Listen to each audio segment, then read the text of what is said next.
Welcome to Get Green, Northwest Indiana, your home for lawn care solutions with Steve Daly. Each podcast, you'll learn the secret tips to growing healthy green grass and best practice solutions for watering, weed and feed, aeration, and mowing.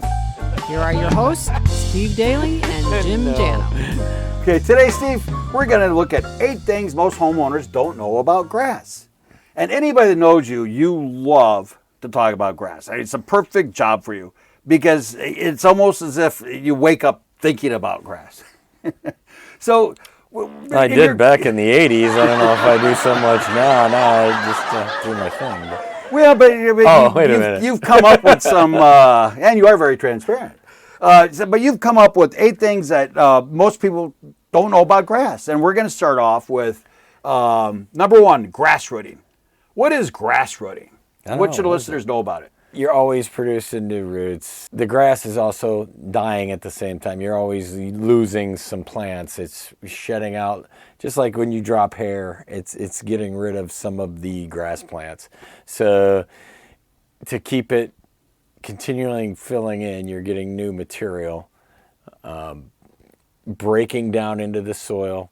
That produces basically like carbon dioxide, goes back up into the atmosphere. It's just a circular process, I guess. And when does grass rooting usually exist? When is it most Spring and fall. Spring and fall? Yeah. And is your treatments and your applications, does that take in consideration optimizing grass rooting? You basically, yes, you're always trying to optimize what you're doing. And the program lends to the time of year when you're really supposed to feed it hard, which is end of the year. The best time to fertilize the lawn, Purdue will tell you, is in the fall. Cool season grasses anyway. I mean, as far as warm season grasses, they're a whole different game that I don't play because we're up here in Northwest Indiana. So it's a different feeding schedule, different system. So when you're Texas people that... I don't know crap about Bermuda grass and that, and, centipede grass. I leave that to them. I don't even like the texture of that stuff. Well, let's go into number 2. Why does grass look brown after you mow? Well, you're cutting off the top growth, which is basically a protection system. It's a canopy. It shelters the dead grass that's underneath that's been shedding. You're taking off some of the top growth and getting down to the lower part where it's going to be brown. So basically, what you want to do is make sure you don't cut short. Don't cut it short. You just want to shave that top canopy a little bit. You don't want to be hammering it. Because then you're exposing what's underneath. A grass plant's 80% water, so every time you cut it, you're damaging it. So not only are you damaging the nice canopy that you see up top, you're creating less water that's available. So it's kind of like if you go for a long run and somebody cuts you off from drinking water when you want it the most. Yeah, after you've already sweat for like 3 days. It's you're taking away, every time you cut it, you're hurting the plant. Regardless, you're going to do some damage to it because you're removing a water source. Grass plant in nature grows tall. You don't see it being cut. Right. Right? You go out and look on the side of the road, and you're in the country, you don't see them cutting that. And you've mentioned before, it also makes the strong yards is your best defense against weeds. That the stronger the yard, the less you have to rely on treatments, and leaving it long makes it denser. Yep. The less you cut off, the more the roots densen, the healthier it is, the better it's going to be, the more water available to it. It's a process, and the thicker that is, obviously, if a seed can't get through the thatch layer to germinate, it's not going to germinate. So the healthier and more competitive you keep your lawn, the less likely it is you're going to have weeds. And that's why people sometimes will thatch and what have you, correct? Is they don't want to see the brown, and your perspective is if you just mow your lawn right, well, thatch is not as... Thatch has got to be managed, okay? So thatch is nothing to do with your clippings. Thatch is your rhizomes. okay, from your grass plant.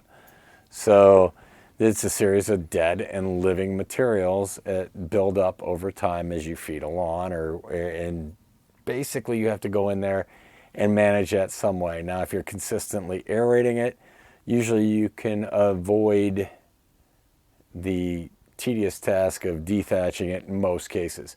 But if you buy a sodded lawn and install it, most people think, oh, look at my instant grass, it looks beautiful. You're buying a inch thick thatch layer to begin with. Okay, so that you've already established that you've got to get on a thatch management program. Or if you let that go, say 2-3 years, all of a sudden now you're trying to manage it. Now you got what was an inch thick that's an inch and a half thick, and you're trying to feed material through it. You're trying to get your insect controls through it. You're trying to get water through it, and it just binds. So you've got to open up that thatch so that everything can get to where it needs to go. Whether that's through aeration, whether it's through thatching, power raking, verticutting. There's different ways of going about it. The problem with thatching, power raking, is they're stressful. They're shredding away at it. So if thatch is too built up, then sometimes it's a necessary thing, and you should always do that probably in the fall. It's just like taking medicine that you're taking one step backwards. Hopefully, well, I guess you could look at it as far as, you got a shrub, you prune it, right? Right. Okay. You gotta keep that thatch layer pruned too. I mean, you gotta keep it so that it's accepting if you have this completely overgrown shrub and the interior of it's not getting any sunlight, not getting any nutrients, not being able to sustain, then you're going to have an issue. If you're not managing your thatch layer and it keeps building up, and the roots can't get the things it needs, how is that going to fare? It's not going to fare as well.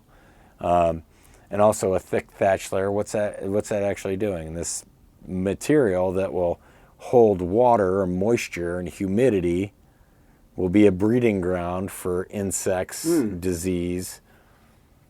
So there's many reasons why you should manage your thatch on a regular basis. Aeration is the simplest way. A core aerator pulling plugs out of the lawn makes that a simple way of managing thatch without being a tedious process, because the cores will break back down into the soil. Something you don't have to mess with. If you go through and you run a dethatcher through there, have fun for the next 2 days raking up everything you just dethatched. No thanks. I mean, it's a tedious process. I was actually talking to one of my homeowners about it the other day. He's like, yeah, I just hire this one company to do it because they do it dirt cheap. I'm like, I wouldn't touch that. I won't do that dirt cheap, because it's so labor intensive. Dethatching is a very difficult job. Now, the question is all right, how much you getting paid an hour to do that? And how many people will it take, and how much is somebody willing to spend? And you start laying out that whole equation. And if I'm dethatching a sodded bluegrass lawn that's 10,000 square feet, I guarantee you, just to break even, I'm probably going to have to be around $1,000. That's just for starters. And people think, well, that's just labor, but labor costs these days. It ain't cheap. Yeah. Now, next on the list is mow your lawn often. Steve, why does mowing often matter? Because the less you cut off of it, the better. If you're just barely shaving a little bit off of it as opposed to hammering it down, it's staying competitive. It's going to densen. It's going to be healthier. If you go in there once every 7 days and you're taking it from 6.5 inches down to 4 or down to 3, I mean, that's a lot of water being extracted from that plant. That's a lot of surface canopy that's being removed, and now you're getting down to where you're seeing that brown you discussed before. Mm-hmm. And your suggestion is you do it when it's needed, not because it's on your calendar. And you've had me cut as often as 3 or 4. I remember when I was bragging, I was cutting it every 7 days, and you were mad at me because it was spring, and you said you have to stay on this. It's not a matter of pick it on me. It's a matter of you want my yard strong. And I did it. I followed the instructions, and my yard was great. I mean, sometimes Mother Nature dictates a 3-day mow schedule, and sometimes it dictates a 2-week mow schedule. You know, I would say you got into middle June and you really didn't need to mow your lawn unless you were watering it.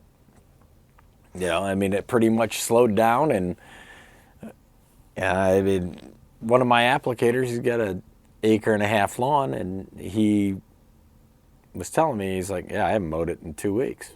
You know, and I was like, yeah, that's the best thing you can do right now. There's other times where if you're not mowing it every 3 days and 4 days, then yeah, you're cutting off and doing some damage.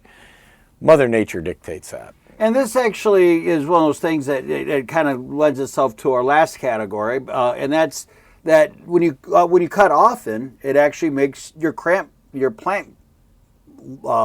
grow thicker and wider. Yeah, it densens the plant. So that helps fight weeds. Yeah. So turf density is huge, and it's easier to cut a lawn than it is to pull weeds or to add stuff to your yard that you do because you have to. Not because some people love cutting their lawn. They got a customer. He was mad when we ran the turf or the growth regulator earlier in the year because he didn't have to cut it for 2 weeks and he was used to mowing it every 3 days. And he likes it. You know, that's therapy for him. And I have other customers say, yeah, you could slow that down. If you can make it stop all year, I'd be happy. You know, so like I said, don't cut it when you don't need to. Don't cut it in the stress of a day. Don't go out there at 2 o'clock in the afternoon. Really? Yeah. So the time of day is even important. Yes, because you're going to put stress on it. I didn't know that. Well, if you got, all right, so especially, I mean, I've seen people mow it in the heat of the day and even with a little push mower create lines from where the mowing tires go. You know, I mean, so if it's dry out and you mow in the heat of the day and it's really super warm, you can crack crowns of the plant and it'll come out as a discoloration. And there's actually a disease that's associated with some of that. I mean, it actually, when you mow it under stress, there's a blight that forms and can actually carry through the yard. I mean, it's not detrimental, it won't kill it, but it sure makes it look ugly for a period of time. Really? Yeah, it makes it look like it's just dormant, but it's a little bit different. Is there times of the year where you break away from your normal best practices when it comes to lawn because of diseases or bugs or something? Is there ever a time where you don't follow the cut often, where you might want to let it go for a while?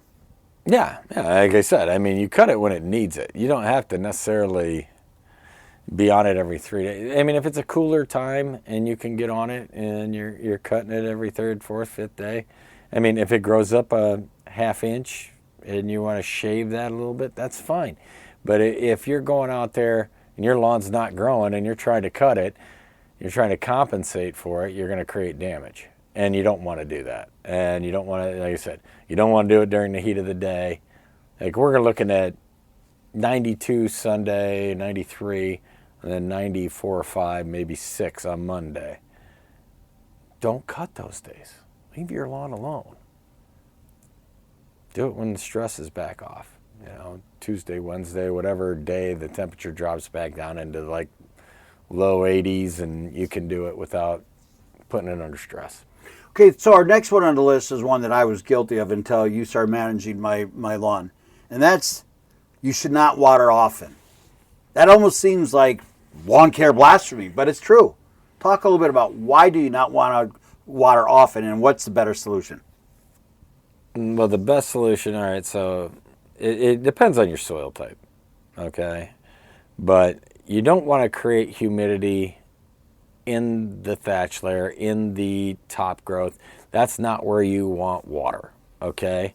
The more frequently you water, the less your lawn has to look for water, the more likely it's going to be, your root system is going to be closer to the surface. The deeper you water, the less frequent you water, the root system will stay down where the water is. I mean, the moisture will stay low first. When it gets real hot and dry, the moisture's still down. Like if you watered the crap out of your lawn on Tuesday, that moisture is going to be there until Saturday or Sunday if you did it right in the lower parts of the soil where you want your root to be. If it's in clay, that is. I mean, if you're in loam, you're probably going to be watering every fourth day. If you're in sand, you're going to probably be watering every third day. But you still want to do it deep. Now, the thing about depth changes based on soil type. So, you know, I mean, how quickly does water penetrate through sand? How quickly does water penetrate through a loamy soil? How quickly does it penetrate through clay? It doesn't penetrate through clay. It takes a long time. You got to water it hard.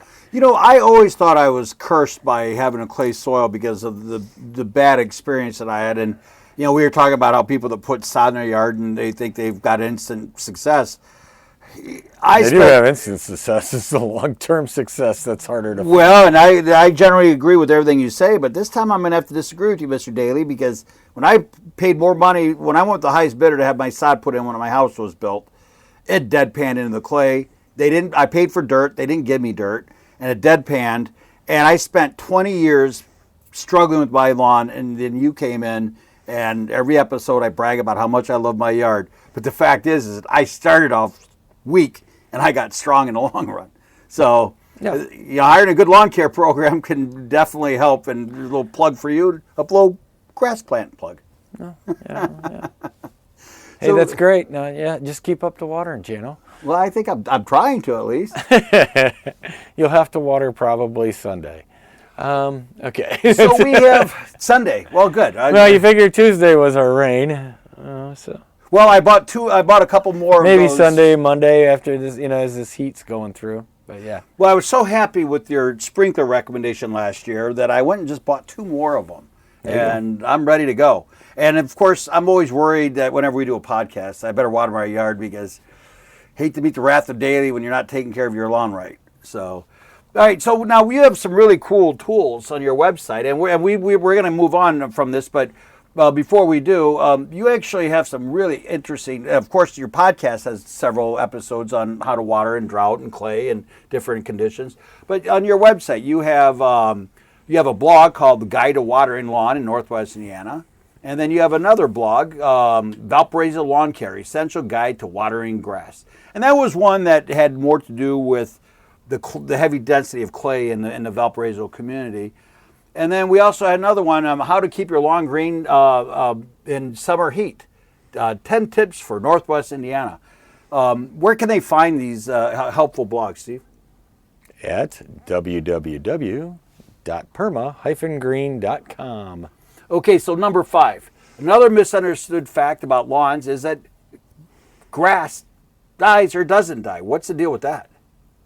Again, like we talked about earlier.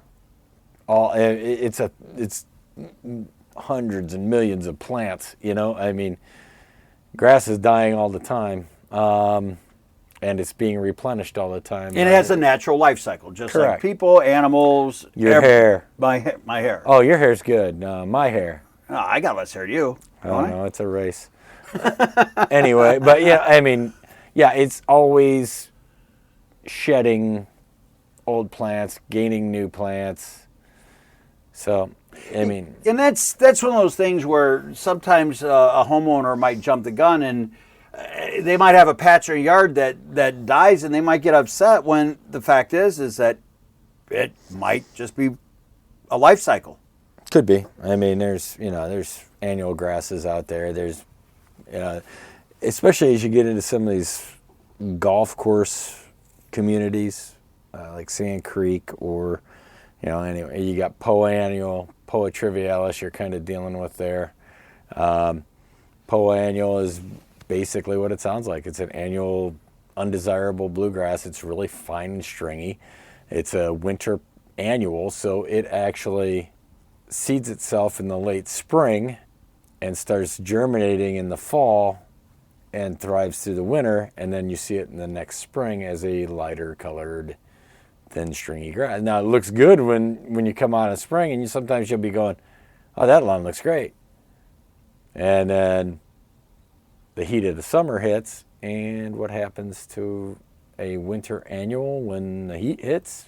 It dies back. So, and there's ways of going about trying to deal with that. Sometimes it involves Roundup, depending on how severe it is. Sometimes you can get away with running fall pre-emergence growth regulators in the spring. That's part of your GGD tracker that we talked about before, where it tells you when to run growth inhibitors for seed, to reduce the seed production of POA. If you have an incompatible type of grass and it dies off, no amount of watering or fertilizer is going to help, is it? Well, I mean, no, sometimes, all right, and you see it all the time. Like, all right, say your lawn was a shaded front lawn, right? Mm-hmm. Tree dies. You remove tree. All of a sudden, that whole environment's changed. What once was... Oh, yeah. I mean, think about it. So now what was a shaded lawn that had rise and fine fescues, creeping fescues, things like that, is now open to the full sun and open for business, and those finer grass types don't like that. Something not compatible. It's Correct. not in its indigenous environment. So now what do you got to do? You now have a full sun lawn. You got to figure out, all right, you've got these finer grass types, so you can't just go in there with like a turf type tall fescue and start incorporating that because it will look odd. You're going to have to go in there with bluegrass and probably aerate and overseed that lawn over the next couple of years, or, thatch it in or do something, verticut it in. You're going to have to go in there with bluegrass and create a whole different cultivar. You're going to have to create a different lawn because now you're in full sun. So if you want it to look right during the summer when it's really hot and dry, you're going to have to incorporate new life, different types. And one other thing that you've talked about in previous podcasts and blogs and what have you is sometimes you have grass that you never invited. And some grasses, crabgrass or bluegrasses. You'd once told me that you've never gone to a distributor or a store and saw bluegrass seed for sale or crabgrass seed for sale, but yet it's in people's lawns. You're talking about annual bluegrass seed. Yeah, annual. Yeah. I mean, actually, they do sell it, and they sell it to golf courses. Really? Golf courses have POA annual in different areas because it's favorable for surfaces, okay? Bent grass is another one that you see in golf course communities that isn't favorable when it pops into a bluegrass lawn. It looks like garbage. And so how do you go about controlling that? How do you live with that? But you're not going to go to the seed store and find something that says POA annual bluegrass for sale. That's going to be something you go to a specific distributor for golf course, blah, blah, blah. Crabgrass just germinates from seed out in nature, and other grass types like foxtail and da-da-da. If they're annual, they're not so hard to deal with. When you're talking about crabgrass, foxtail, there's post-emergence for that that'll control it. There's pre-emergence that will control that because they come up every year from seed. So you can defeat that. The ones that are tough are the perennial wide blade grasses that, I'm sorry, you get those into your lawn and you're probably looking at either A, living with it or renovating it. But So Steve, if somebody has what you call a microclimate, where say they had a tree in an existing area and the tree was removed and now the microclimate is not the desired compatible seed anymore, is that something Perma-Green can help them with? a lot of it will depend. We don't work with bare dirt, so some of that we can guide you into what kind of seed to buy. If it's something where we can aerate and overseed to get the whole area to try to blend, we can do that. But we are more of a maintenance company, so our overseeding practices are done in conjunction with aeration. So we're going to come back to mowing, and it seems like a lot of what we talk about is mowing and watering, but it's very significant. most grass types, but not all, should always be cut tall versus short. And I know it's a little bit about like the canopy and the cover and stuff, but why is that? Well, bent grasses like to be mowed short, actually. If you had a primarily bent grass lawn, that would be one of those ones you would mow short. Fine fescues, you got to mow a little bit shorter because they have a tendency to lay down on top of each other. They don't stay erect, so to speak. They will lay down if you're not. So sometimes you got to mow them a little bit shorter, and you have to water more frequently to keep those green. Grass types are different, but blues, tall fescues, ryegrasses, mow those high. And we're going to finish with grass spreading. It's a popular belief that all grass will eventually spread out if you just properly water and fertilize it. That's not true, is it? If it's got enough bluegrass in it, it will. And it's in the right environment. Bluegrass requires some sun, so you can't be slamming a bunch of bluegrass underneath a big maple tree and expect that to actually do anything. But yeah, you got to look at the environment. If you're dealing with ryegrasses, those are single growth grasses. The best spread rate's bluegrass. After that, there's turf type tall fescues that handle drought, and they've got a spread rate that's significantly less, but they will spread. And some of the fine fescues do produce some rhizomes and have some spread rate, but not great. So you got to look at certain types of grasses that will produce that way. But there's a bunch of single growth grasses also that won't spread in through fertilizing. You got to incorporate more bluegrass, more whatever, and find something that will spread in for that. Well, Steve, this has been really awesome hearing about the different things, because I think a lot of this stuff, when I think back before I first met you, I think every one of these points were things that I misunderstood, and I think for the listener at home, this has been a wonderful opportunity to get a little bit more caught up with. To drink and listen to a podcast. Yeah. Well, Steve, for anybody that wants to find your website, tell us again what your website is. www.perma-green.com. Well, Steve, thanks again for everything, and happy green lawns, everybody. Thanks, Jano. Have a great day. You too. Thanks, Steve.